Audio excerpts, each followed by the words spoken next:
Nintendo a présenté son traditionnel Nintendo Direct de septembre afin de présenter les jeux à venir du côté de l'écosystème Nintendo Switch de fin 2025 et 2026. Quelles en ont été les principales annonces? Voyons ça tout de suite. Pour rappel, cette année marque les 40 ans de la licence Mario depuis la sortie de Super Mario Bros au Japon.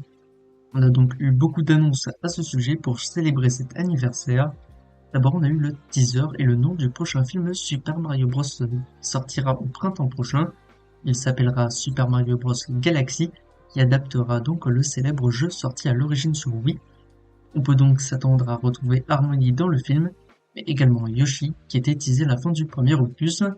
Le retour de la plupart des personnages du film ont été également confirmés, notamment Peach, Luigi, Bowser et Toad. Pas de retour de Donkey Kong pour l'instant, ni de nouveaux personnages officialisés, à voir donc dans les prochaines semaines, voire prochains mois.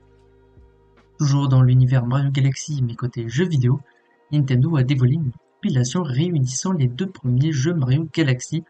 Bonne nouvelle, elle est annoncée sur Switch classique et non pas uniquement sur la Switch 2, bien que compatible avec cette dernière, sortie prévue pour le 2 octobre prochain à un prix cependant assez élevé.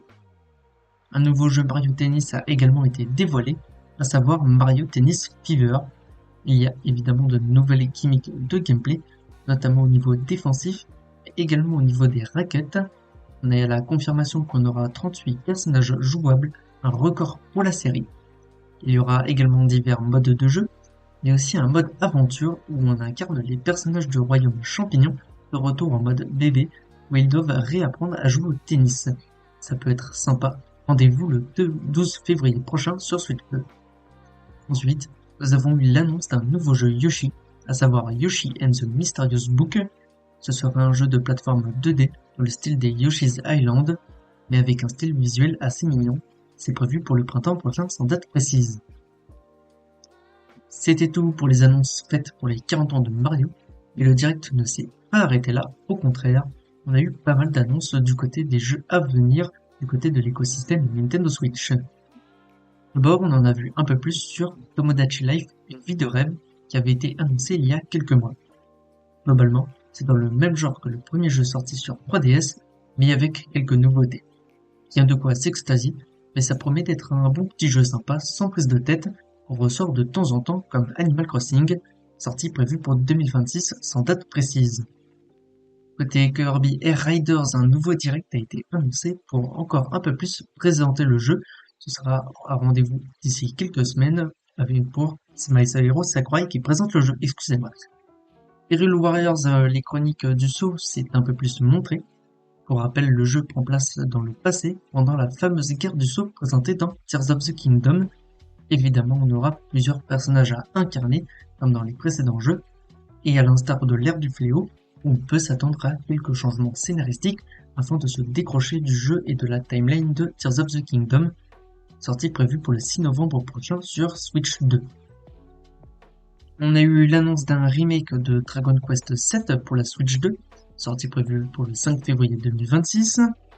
Également annoncé, c'est l'arrivée de jeux Virtual Boy sur le Nintendo Switch Online. C'est prévu pour le 17 février prochain.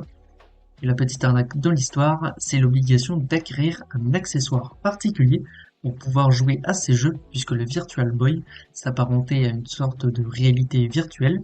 Donc il vous faudra acheter la fameuse console dans une nouvelle version, les accessoires pour lancer les jeux. On a évidemment découvert un peu plus le très attendu Metroid Prime 4 Beyond. Une des belles annonces qui a été faite, c'est celle d'une moto qui permettra à Samus de se déplacer dans de vastes espaces, sortie prévue pour le 4 décembre prochain. On a eu l'annonce d'un DLC pour Donkey Kong Bonanza, appelé Hill DK plus course aux émeraudes. Dicky et Pauline débarquent alors sur l'île du Gorille pour accomplir des défis liés à des émeraudes. Bonne nouvelle, c'est déjà disponible, vous pouvez donc y jouer directement, à condition d'avoir terminé l'histoire principale. Ensuite, on a eu l'annonce d'un spin-off Pokémon, ça s'appelle Pokémon Pokopia. On incarne ici un métamorphe qui prend l'apparence d'un être humain. Globalement, ça ressemble à Animal Crossing, on s'aide ici de divers Pokémon afin de façonner une île. C'est développé par Koei Tecmo, les développeurs des jeux Warriors et donc des Hyrule Warriors.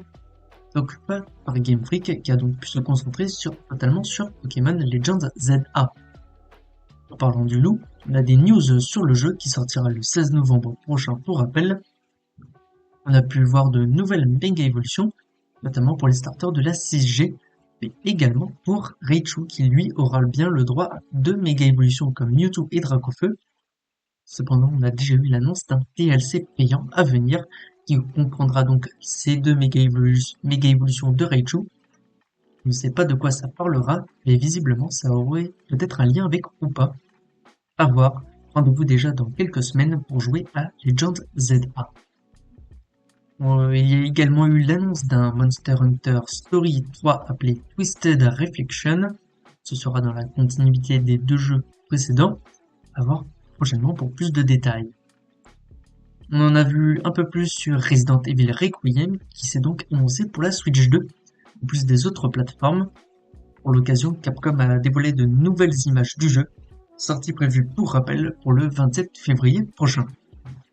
Enfin, dernière annonce, c'est celle d'un nouveau jeu Fire Emblem, à savoir Fire Emblem Fortune's Wave.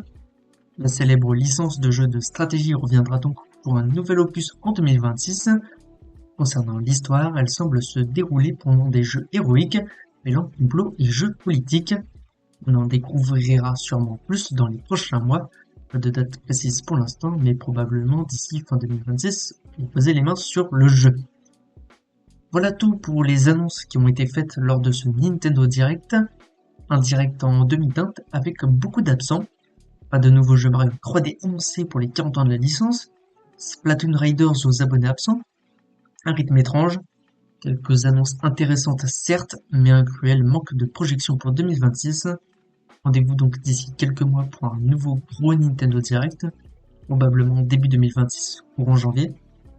Peut-être d'ici là on aura des directs très précis sur certains jeux, mais en attendant c'est assez timide. On est assez loin d'être sur une première année marquante pour la Switch 2, pas d'immenses jeux annoncés, mais une certaine variété qui plaira au plus grand nombre. On regrettera ce petit quelque chose qu'il semble manquer. Bref, merci d'avoir suivi ce récap du Nintendo Direct de rentrée. Portez-vous bien et à bientôt.